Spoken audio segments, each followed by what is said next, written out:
ഇന്നത്തെ മനപ്പാഠവാക്യം ലൂക്കോസിൻ്റെ സുവിശേഷം 9-ാമത്തെ അധ്യായം 25-26 വാക്യങ്ങൾ.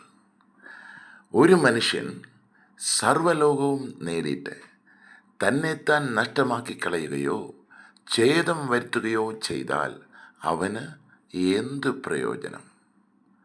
ആരെങ്കിലും എന്നെയും എൻ്റെ വചനങ്ങളെയും കുറിച്ച് നാണിച്ചാൽ അവനെക്കുറിച്ച് മനുഷ്യപുത്രൻ തൻ്റെയും പിതാവിൻ്റെയും വിശുദ്ധ ദൂതന്മാരുടെയും മഹത്വത്തിൽ വരുമ്പോൾ നാണിക്കും. ഹല്ലേലൂയ.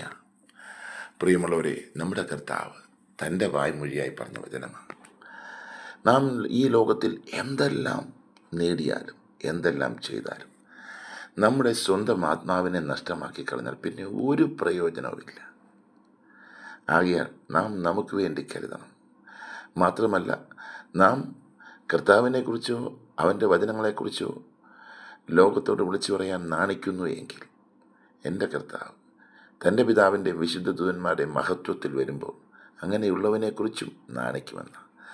ആകയാൽ നല്ല കർത്താവായ യേശു ക്രിസ്തുവിൻ്റെ അതിപരിശുദ്ധമായ നാമത്തെ നമുക്ക് ലോകത്തോട് വിളിച്ചു പറയാം. നമുക്കവൻ്റെ വിശ്വസ്ത സാക്ഷികളാകാം. അതിനായി ഇപ്പം എൻ്റെ പരിശുദ്ധാത്മാവിന് കീഴ്പ്പെടാം. കർത്താവ് എല്ലാവരെയും സമൃദ്ധിയായിട്ട് അനുഗ്രഹിക്കട്ടെ. ഈ വചനം മനഃപ്പാഠമാക്കാം.